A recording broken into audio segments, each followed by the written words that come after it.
Bem-vindos, amigos. O vídeo de hoje é o sétimo em que eu comento sobre o romance Gilead de Marilynne Robinson. Se vocês ainda não assistiram aos anteriores, eu recomendo que assistam. Recomendo, claro, mais do que isso, em especial que vocês procurem ler este romance excelente da Marilynne Robinson, do qual, como vocês estão vendo já pelo sétimo vídeo, eu extraí muitas coisas para comentar, não é? Tem sido uma releitura muito boa para mim, uma releitura que estou fazendo bem devagar, justamente para poder comentar aqui com vocês. No último vídeo, eu dei ênfase a, enfim, além de alguns aspectos pontuais do relato do pastor John Ames, eu dei ênfase principalmente na dificuldade em que ele tem para perdoar e amar o Jack Bottom. Eu falei também do amor à existência da esposa e do filho, esse amor pela pessoa mesmo de cada um deles, não é? E ao mesmo tempo essa dificuldade, essa pedra no sapato do pastor John Ames, que é de amar o seu afilhado, não é? E é interessante como essa grande dificuldade, essa pedra no sapato, esse espinho na carne do pastor John Ames,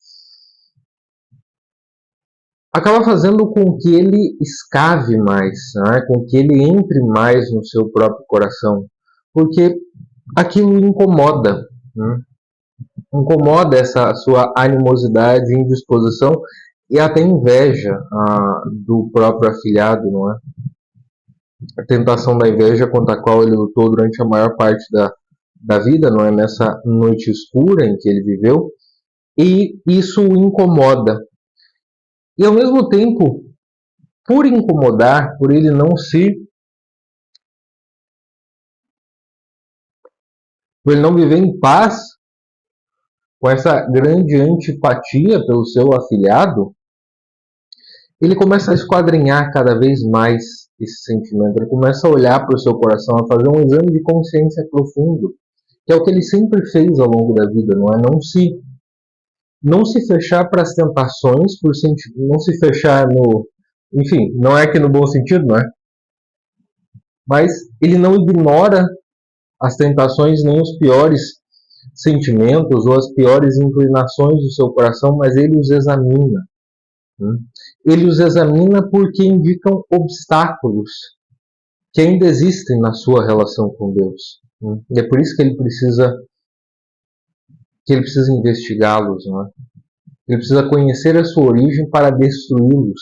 Porque se ele simplesmente tentar abafar, fingir que não existe, reprimir de alguma forma não saudável, o que vai fazer é que aquilo vai continuar ali, aquela tentação vai continuar ali perturbando ele e vai acabar sendo um obstáculo, uma sombra para que ele possa enxergar o próprio Deus.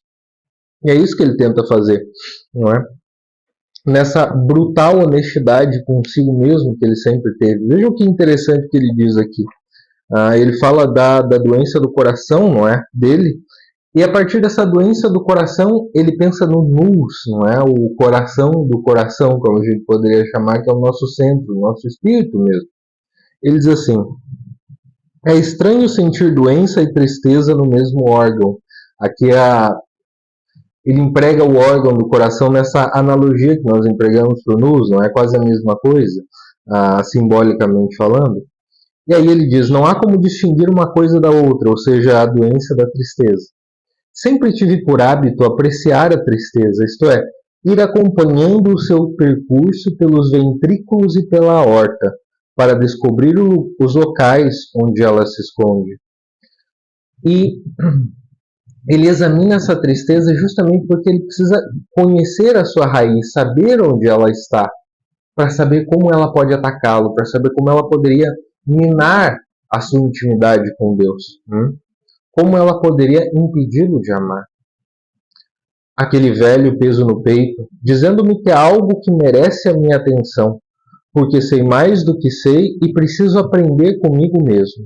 Só que atualmente até esse peso bom me deixa preocupado, porque ele como que confunde, não é? A doença com a tristeza, ele não sabe qual é o peso em cada momento. Mas ele continua: acontece, porém, que nunca consegui encontrar outro jeito de ser inteiramente honesto comigo mesmo, a não ser conversando com esses meus mistérios, esses críticos e acusadores, que Deus os abençoe a todos. Contanto que não me matem imediatamente. Tenho esperanças de morrer com o coração em paz. Sei que isso não pode ser uma perspectiva lá muito realista. E aí ele volta para essa ambiguidade entre a doença do coração e as angústias do coração. Mas o seu jeito de alcançar essa honestidade brutal, que nós acompanhamos nas cartas ao filho, é justamente o de examinar e não de tentar ocultar as suas tentações. Não é a tentação da inveja, por exemplo, da que eu já falei em vídeos anteriores e que vou mencionar daqui a pouco, porque na relação com o Jack Bottom, ele ainda faz uma nova menção à inveja, que é que nós vamos ver ainda neste vídeo, certo? Então o jeito dele conseguir ser sincero desse modo é não fugir, não fugir daquilo que o desagrada, não fugir daquilo que o ameaça, não fugir daquilo que pode, ainda que no primeiro momento não pareça, mas que pode vir a se tornar um obstáculo, como eu disse, para a sua relação com Deus. E é por isso que é interessante como isso aqui confirma o modo como ele escreve as suas cartas. Por quê?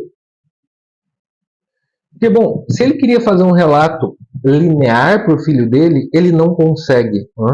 Enquanto ele está escrevendo e pensando, outras coisas cruciais se lhe ocorrem naquele momento. Por exemplo, a volta do Jack Bottom, a relação com ele, essa dificuldade de perdoá-lo e mais ainda de amá-lo, isso é um espinho na carne para ele sobre o qual ele precisa refletir. Ele vai refletindo sobre isso nas cartas para o seu filho. Como eu já falei em vídeos anteriores, é essa honestidade brutal que ele alcançou a duras penas, claro, durante muitos anos de exame de consciência corajoso, como é o que ele tem feito aqui para o próprio filho, não é para Deus em primeiro lugar, mas para o próprio filho a quem ele dirige essas cartas. Bom, é isso que vai permitir nesse futuro aqui, já após a narrativa, que o filho conheça o homem inteiro, e que nós também conheçamos o homem inteiro, a pessoa inteira do pastor John Lennox, certo? Então, ele volta a pensar no Jack Bottom, mas de uma perspectiva diferente. Ele vê o Jack Bottom como essa criatura sempre desajustada e desconfortável diante dos outros. E aí ele pensa na tristeza do Jack Bottom, no tipo de travessura que ele fazia quando criança. Ele puxa pela memória um pouco das raízes do próprio Jack Bottom. Há um dado de tristeza em tudo isso e não quero encobri-lo. Quero dizer, tristeza daquela criança. Lembro que, certa manhã, voltei para casa e encontrei os degraus da frente recobertos de melado. As formigas eram tantas que se empilhavam umas por cima das outras. Era uma massa absolutamente compacta. Mas não podemos deixar de nos perguntar: como não deve ser solitária uma criança que tem tempo para se tornar tamanha peste? Porque as travessuras que ele fazia eram relativamente pequenas, mas constrangedoras. Não eram travessuras engraçadas, como a que o próprio pastor John Lennox comenta, as que ele fez na infância, com o próprio pastor Bottom também, não é? Que eram amigos de infância e tudo mais. No Jack não tinha isso, não tinha essa graça. Era algo para constranger outra pessoa, para machucá-la de um determinado modo. E aí ele segue na página seguinte, por exemplo: acho que já lhe disse que Jack nunca roubou no sentido convencional do termo, mas com isso quero dizer que roubou coisas que não valiam nada, a não ser para as pessoas de quem elas eram roubadas. Nunca vi nenhum sentido no que ele fazia, a menos que o seu objetivo fosse causar o máximo de constrangimento com o mínimo risco de ser punido. E nas conversas que eles tiveram, e que deixam o pastor John Lennox um tanto desconfortável, constrangido, ele revela algumas dúvidas, algumas dificuldades que ele nomeia como teológicas, e que parecem abstratas demais para alguém que está tentando de fato se aproximar de Deus de algum modo, tentando compreender. E ele diz, pelo menos ele aparenta sinceridade, ele diz que tem essas dúvidas com sinceridade, mas ele as atira diante do padrinho dele e fica um clima ruim, um clima de constrangimento, porque parece que de algum modo ele está inquieto, e ele supostamente enxerga uma paz nas outras pessoas, uma paz que talvez ele inveje, que talvez ele anseie para si mesmo, ele fala em algum momento que ele gostaria de crer e não consegue, mas parece que ele enxerga essa paz nas outras pessoas, esse valor ou pequenas âncoras que as pessoas próximas a ele têm, e ele pretende removê-las, ele pretende mexer com elas. Por exemplo, uma das coisas que ele roubou foi os óculos de leitura do pastor John Ames. Outra vez, ele roubou um pequeno estojo de veludo com o retrato da sua primeira esposa, da Luísa, não é? Quando ela era criança. Coisas que absolutamente não tinham valor. Aí, de repente, ele aparecia ali, fazia uma visita como quem não quer nada, não é? E como que a provocar, a reclamar a sua autoria sem dizer que tinha sido ele, e alguns dias depois as coisas reapareciam nos seus lugares, não é? E de novo, nós não podemos deixar de nos perguntar como não deve ser solitária uma criança que tem tempo para se tornar tamanha peste. Ou seja, ele tenta, voltando na história do seu afilhado, ele tenta olhar em que momento isso começou, de que forma isso começou, para que essa antipatia seja de algum modo atenuada aos seus olhos. Porque ele tenta enxergar primeiro um pouco da cruz que esse homem carregava, que o seu afilhado carregava, para que talvez ele seja um pouco mais misericordioso com o seu afilhado. E depois ele volta a mencionar a tentação da inveja mais adiante. Ele diz como foi a cerimônia de batismo. Ele tinha sido convidado na igreja em que o pastor Botton era o ministro, ele tinha sido convidado para esse batismo e ele foi, compareceu nessa outra igreja e tudo mais. E aí o chamaram para batizar a criança. Ele, tá bom, eu vou, uma honra e tal, filho do meu amigo, não sei o que, vou batizar essa criança. Só que não tinham dito para ele o nome da criança. E aí o pastor Botton pegou de surpresa. Quando ele vai derramar a água sobre a cabeça do menino e pergunta com que nome desejam batizar essa criança, e aí eles falam John Ames Botton, ele fica surpreso. Só que com uma surpresa incômoda. Ele não gosta daquilo. Ele se sente profundamente desconfortável. E aí ele começa de um modo que ele percebe que humanamente não faz tanto sentido, não tem lógica, mas que talvez aos olhos de Deus possa ter alguma lógica, a relação entre o modo de vida do Jack Botton e essa rejeição dele enquanto padrinho. Porque de algum modo ele rejeitou a criança. E ele diz, de novo falamos sobre a tentação da inveja, e depois ele faz uma justificativa, Aliás, eu vou ler primeiro a justificativa, para que vocês entendam como está claro na cabeça dele que não é uma relação humanamente clara de causa e consequência. De vez em quando me passava pela cabeça que aquela criança sentiu toda a minha frieza enquanto eu estava batizando. Sentiu como a minha mente estava distante da intenção de abençoá-la. Ele estava com raiva, ele estava um pouco ressentido. Porque, de fato, era como se o Botton e a família dele tivessem pena dele, do solitário John Ames, e dessem para ele um filho diante de Deus, um afilhado. Ora, isso não passa de pensamento mágico, ele diz. É pura superstição. Tenho vergonha de ter dito algo semelhante, mas estou tentando ser honesto. E me sinto efetivamente culpado com relação àquela criança, a esse homem, ao meu xará.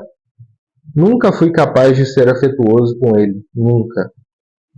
E, como a gente vê, desde o primeiro momento, desde o momento do batismo, e na verdade por causa mesmo do batismo. E aí ele diz, né, como foi o convite, a surpresa que ele levou. Se ao menos tivesse tido uma hora para pensar, acredito que os meus sentimentos houvessem sido bem diferentes. Do jeito que as coisas aconteceram, o meu coração gelou no peito e pensei, este bebê não é meu filho. Coisa que nunca pensei antes com relação a nenhuma outra criança. Quer dizer, tá, é óbvio, não é filho dele do mesmo jeito que as outras crianças que ele batizava na igreja dele não eram filhas dele, tudo bem, mas o que ele comenta é que esse pensamento de negação, essa repulsa, esse repúdio, nunca passou pela cabeça dele. A não ser com o seu próprio afilhado, quando ele o estava batizando. Não sei definir exatamente o que seja a cobiça, mas a minha experiência me diz que não é tanto desejar a virtude ou a felicidade alheia, quanto recusá-la, encarando a sua beleza como uma ofensa. De novo, aqui ele usa o termo cobiça para o pecado capital da inveja. E a inveja não é necessária. E aqui seria propriamente a cobiça. A cobiça seria propriamente desejar o que o outro tem de algum modo. Querer aquilo para si. Enquanto que a inveja, por outro lado, é a pura e simples, entre aspas, tristeza pelo bem alheio. Tomar o bem alheio, para usar a expressão do próprio pastor John Ames, como uma ofensa. A felicidade alheia como uma ofensa. Então eu vou reler esse último trecho. Não sei definir exatamente o que seja a cobiça, mas a minha experiência me diz que não é tanto desejar a virtude ou a felicidade alheia, quanto recusá-la, encarando a sua beleza como uma ofensa. E aqui, nessa natureza caída, não é, que nós temos, a suposta ofensa, não é, contra a qual se levantaram todos os sentimentos e que promoveram uma frieza no seu coração enquanto ele batizava aquela criança, foi de que Bottom, depois de ter tido alguns filhos, de ter acompanhado a tristeza e a solidão do seu amigo, tivesse ficado com peninha dele e falasse, olha, eu dou aqui simbolicamente um dos meus filhos para você, como afilhado, claro, né? Mas simbolicamente ele também é seu. Não precisa ficar assim, não, você que perdeu a sua esposa e a sua filha, você não está sozinho, olha, que eu te dou. O que você não conseguiu, eu de algum modo tento ressarcir, eu tento compensar de alguma maneira. Claro que, óbvio que não é isso que passou pela cabeça do pastor Bottom, e muito menos passou conscientemente pela cabeça do pastor John Ames. Mas foi esse o seu primeiro movimento, porque, claro, ele, tendo perdido tudo que ele mais amava tão cedo, ainda como um jovem pastor, e como a gente viu nessa longa noite escura que constitui a maior parte da sua vida adulta, a tentação da inveja sempre o acompanhou. E foi esse movimento que ele percebeu e que ele voltou a examinar tantos anos depois com a nova relação ali, pela proximidade, não é, com o seu afilhado, que voltou a viver na mesma cidade em que eles, não é, para ajudar a irmã a cuidar do pai, etc. Então foi isso que ele percebeu. Essa inveja e o sentimento de ofensa, não é, pela alegria, pelo bem da família Bottom e por uma alegria que queria dar frutos. É uma alegria caridosa também, porque pensava no amigo de alguma forma. E isso, por causa desse sofrimento, somado, claro, à ferida que todos nós temos, o espinho na carne que todos nós temos, que é o pecado original, isso atiçou nele a tentação da inveja. Então veja como ela opera na gente, né? Como é possível que ela opere na gente, que ela pode ser deflagrada até mesmo quando alguém está sendo... E aqui nós não temos as motivações do pastor Bottom, não é? Até porque ele é outro personagem no qual não se entra tanto, o relato é tudo do pastor John Ames, mas vamos supor, como o pastor John Ames parece indicar, que de fato teria sido um ato de genuína caridade, de amor da família Bottom para com ele. E a nossa natureza decaída, cuja ferida é tantas vezes mais exposta ou cutucada por alguns acontecimentos, no caso do sofrimento especialmente, ela pode se levantar contra atos genuínos de caridade e de amor para conosco. Isso é algo que nós precisamos prestar atenção. Isso é algo que o pastor John Lennon examina na sua própria consciência, não é? Como esse movimento se levantou dentro dele, quando ele recebia um ato de caridade, um ato de amor do seu melhor amigo.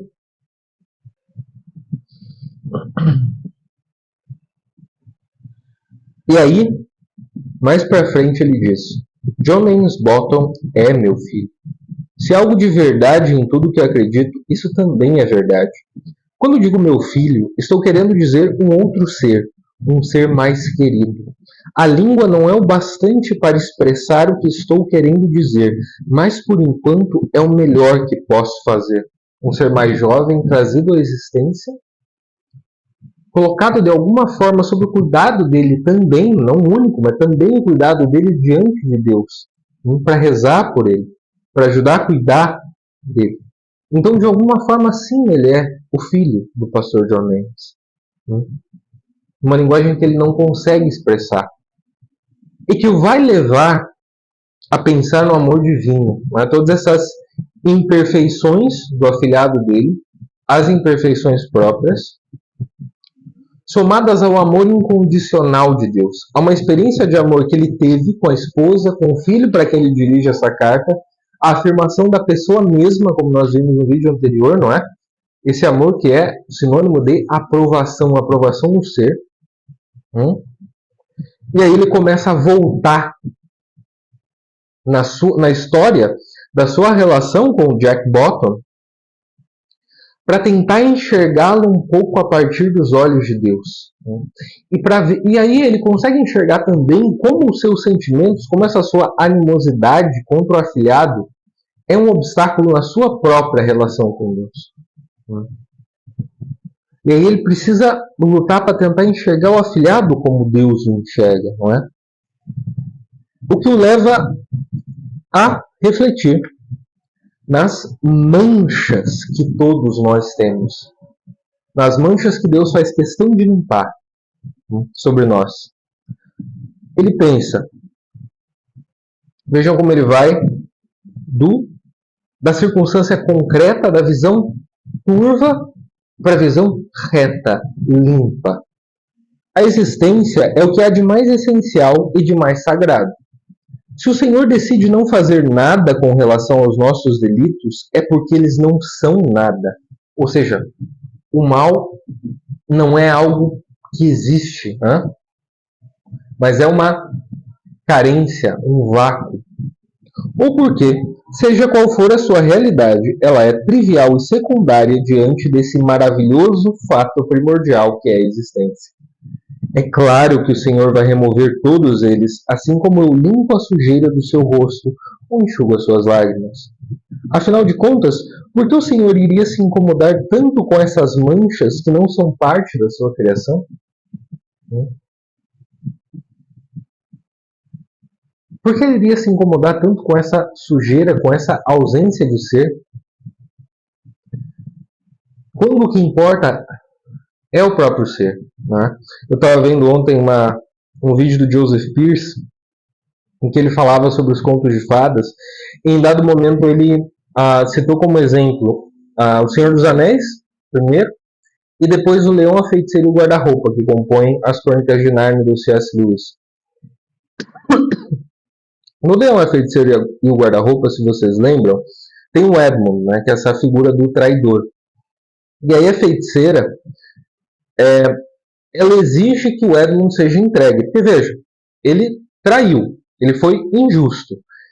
Logo, pela demanda de justiça, o traidor tem que ser punido. A lógica da feiticeira, explica o Joseph Pearce, é a seguinte: é deixar Deus de algum modo de mãos atadas. Por quê?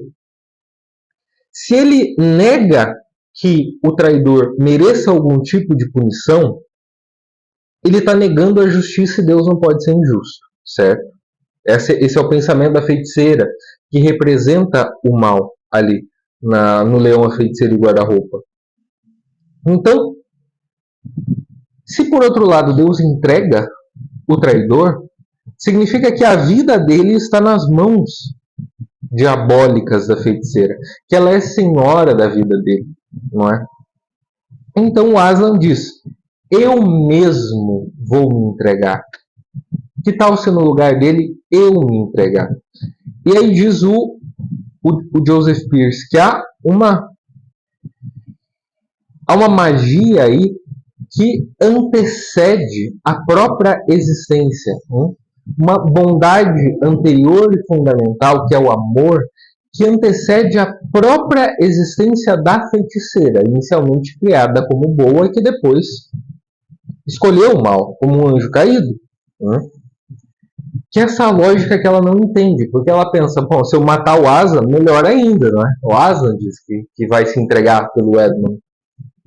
Se eu matar o Aslan, melhor ainda. Aí eu vou vencer completamente. Mas o Aslan ressuscita. O que ela não entende é que antes mesmo dessa necessidade retributiva da justiça, existe o amor, que antecede a justiça, porque a retribuição da justiça, quando havia apenas o amor antes dessa queda, dessa escolha pelo mal, ela nem sequer era necessária, porque a injustiça era impossível. E essa é uma lógica que antecede. E é um pouco dessa lógica, eu entendo, que está aqui nesse fragmento que eu acabei de ler para vocês, não é? do pastor John Ames, não é? Que a existência é o que há de mais essencial. Vir a ser, por obra do amor de Deus, é algo que está antes até da escolha pelo mal. Não é? E é por isso que o mal é esse acidente, essa ausência de ser. É uma negação, em alguma medida, da criatura livre, da própria existência gratuita e amorosa recebida de Deus. Vejam como ele sobe para uma reflexão muito mais pura. Porque ele percebe que, com mais clareza no caso do Jack Bottom, ele precisa amar e se afiliar em Deus. Por que eu digo com mais clareza, com mais nitidez? Porque, digamos, era menos difícil para ele amar a esposa e o filho, porque já havia aí a inclinação natural ao amor por eles, que também o levava a Deus. Não que a inclinação natural substituísse o amor a Deus e o amor da esposa e do filho em Deus. Não, no caso dele isso não acontece. Mas porque já havia uma inclinação natural. Com Jack Bottom é ao contrário, a inclinação natural é de repulsa. Portanto, ele tem que fazer esse esforço consciente de subida, apesar da sua inclinação natural de repulsa, para que ele consiga, de alguma forma, amar o seu afilhado em Deus.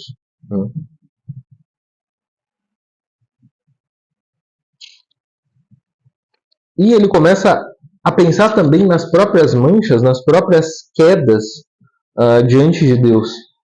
Ele conta uma outra experiência que é interessantíssima. E aí ele volta a pensar no pai dele. Veja como ele consegue narrar a própria vida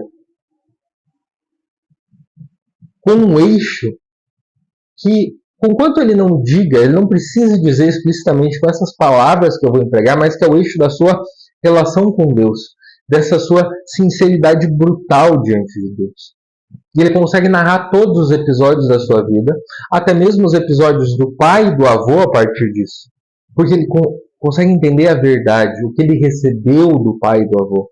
Né? Como o pai e o avô o constituíram também, enquanto pessoa e, portanto, na sua relação com Deus. Ele lembra de um episódio, na época um pouco posterior à Guerra Civil, que seu pai voltou para casa, não é?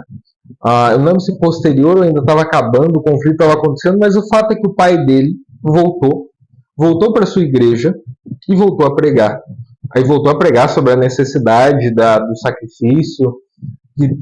sacrifício absurdo, fortíssimo, que Deus demandava daquelas pessoas naquele momento, não é? E acho que eu já comentei no vídeo em que eu contei um pouco desse período de guerra civil e da relação do pai do pastor John Ames com o avô dele. Não é que o pai do pastor John Ames deixou de frequentar a congregação do seu próprio pai. Aí foi junto aos Quakers, se juntou aos Quakers em outras reuniões. E aí, alguns anos depois, ele comenta um episódio dessa época num sermão, porque ele entendeu necessário falar disso, da sua própria vida nesse sermão. Aí ele diz o seguinte: disse algo no sermão que eu jamais tinha ouvido, que a sua mãe, embora já não viesse à igreja há meses, por estar doente com muitas dores, tinha aparecido por lá quando soube que ele havia se afastado. Então, como uma forma de apoiar o marido, ela estava morrendo, ela estava doente, ela mal conseguia se levantar, ela tinha um câncer, não é? Como o pastor John Ames comenta. Na época eles não sabiam o nome da doença, eles não sabiam exatamente o que estava acometendo ela, mas depois ele foi entender que era um câncer, muitos anos depois, que a avó dele teve um câncer. Ela não podia sair de casa, mas quando ela soube que o filho mais velho não frequentava a igreja do marido, o pai dele, ela fez o esforço de ir até lá. E aí as irmãs tiveram a maior dificuldade para fazê-la se vestir, para carregar até a igreja. O resultado foi que elas entraram na igreja no meio do sermão, com aqueles vestidos surrados, suados e desabotoados. O meu pai disse que o velho reverendo parou de pregar e ficou olhando para elas. Depois retomou o texto, que tratava do profundo mistério do sofrimento pelos outros, como eram todos os seus sermões naquele tempo. Pregou por alguns minutos, orou por alguns minutos e deu a bênção. Foi então até onde estava sua esposa, pegou-a no colo, deu-lhe um beijo na testa e a levou de volta para casa, deixando seu rebanho entregue ao longo sábado dos metodistas, que se reuniam ali próximos. Não tenho palavras para descrever a vergonha que senti, disse meu pai. As minhas irmãs me contaram o que a nossa mãe tinha feito porque ficaram com medo de que ela insistisse em voltar à igreja caso eu continuasse a me manter afastado. Perceba a humildade dele de contar isso num sermão. Como a gente viu, a divergência com o pai, ela nunca passou, não é? E aqui, esse sermão aconteceu alguns anos depois que o pai dele tinha morrido. Diz o pastor John Ames: o meu pai estava dizendo a si mesmo e a todos nós que os delitos cometidos por Edward, o irmão mais velho do pastor John Ames, não eram nada em comparação com os seus próprios.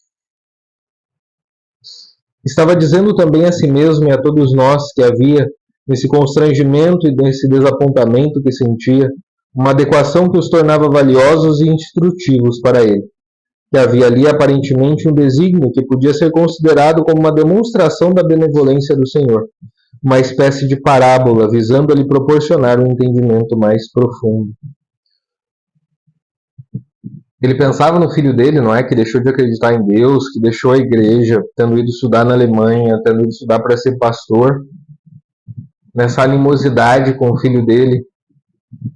Ele ainda tentava ser humilde, não é? Tentando pensar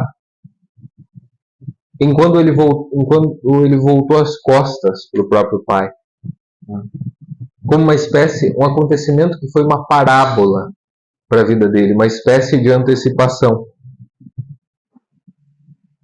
Essa interpretação do acontecido deve tê-lo impedido ou pelo menos desencorajado de obedecer a qualquer impulso que tenha sentido de fazer críticas a Edward. A falta de consideração de uma pessoa, quando vista como instrumento da consideração do Senhor, não tem a menor possibilidade de justificar a raiva. Porque por aquele novo desentendimento com o filho, Deus o tornou humilde para pensar no desentendimento com seu pai. Veja que lição ele aprendeu.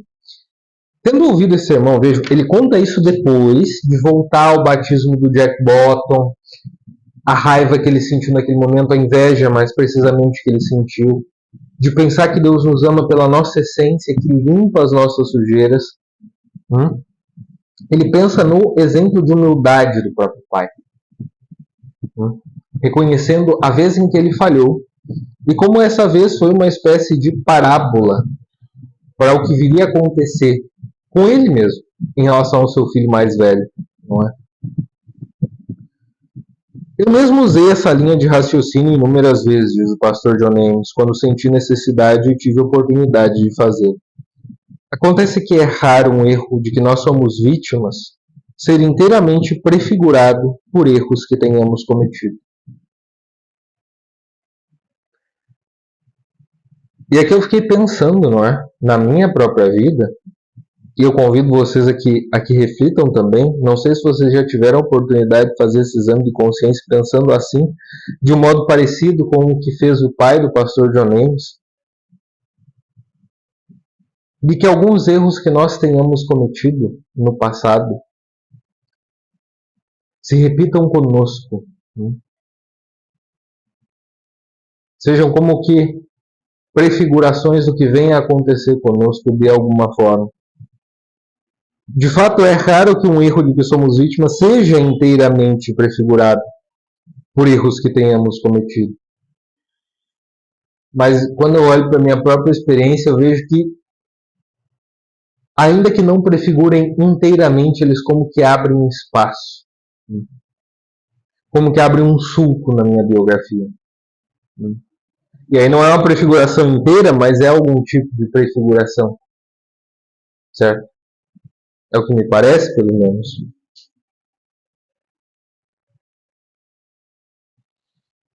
E ele reitera, agora eu vou finalizar esse ponto, não é?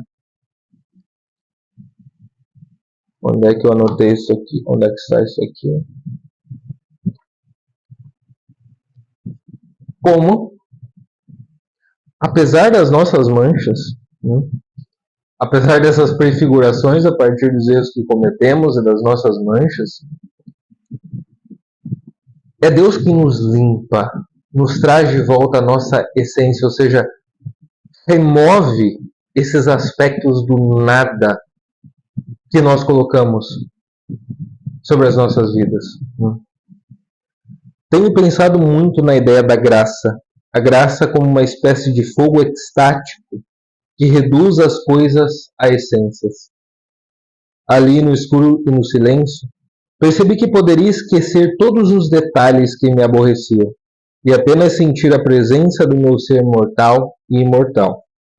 E fui tomado por uma sensação estranha, um pouco como um medo amoroso, que me fez lembrar o medo que Bottom tem dos anjos. Esse medo amoroso é de que esse fogo extático é necessário, é bom, mas ele também dói, né? Esse modo como Deus nos queima, né? Essa espécie de fogo, a graça como uma espécie de fogo estático que reduz as coisas às essências, isso queima de um modo doloroso,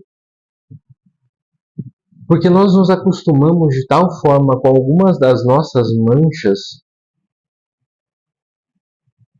talvez que as tenhamos desde cedo, que nós as confundimos como uma parte da nossa essência, como parte da nossa identidade, como parte de quem nós somos. E a graça, conforme aceitamos e nos abrimos para ela, vai operando para remover essas manchas arraigadas. Isso dói, isso nos surpreende muitas vezes e também nos assusta. Porque na nossa inconsciência, essa nossa fantasia de confundir as manchas com o nosso ser mesmo, com a nossa essência, nós temos medo de perdê-las. Né? E nós acreditamos que aquilo é propriamente nosso, é parte de quem somos, quando na verdade não é. E o problema é que não sabemos disso. Né? Não sabemos disso. Até que elas são removidas, temos a impressão, talvez, em alguns casos até de queremos morrer, não é? Por essa remoção tão forte, que parece que chega na nossa raiz, quando na verdade é o contrário, ela que descobre a raiz, que coloca o solo verdadeiro de Deus sobre a raiz. Essa queimadura provocada pelo fogo extático da graça, que traz para fora, que traz luz, traz à luz a nossa verdadeira identidade, né? A nossa essência, que assim como Deus nos enxerga, é assim como Ele nos fez e é assim como Ele nos ama, certo? Então é isso, meus amigos, que eu queria comentar para vocês sobre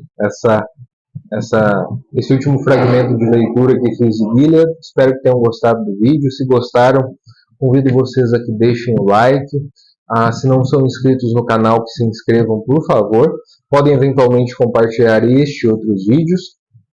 Eu reitero que este é o 7º vídeo nesta minha sequência sobre Gilead, então vocês podem conferir a playlist completa aqui no canal, assistir outros vídeos também esporadicamente. Recomendo que comecem pelo primeiro, que eu faço essa introdução a Gilead, não é? Em que já talvez seja suficiente o primeiro vídeo para que vocês queiram ler o romance, e esse é o meu objetivo, que vocês queiram ler esse excelente romance da Marilynne Robinson. Certo, meus amigos? Agradeço muito pela atenção de vocês e até o próximo vídeo.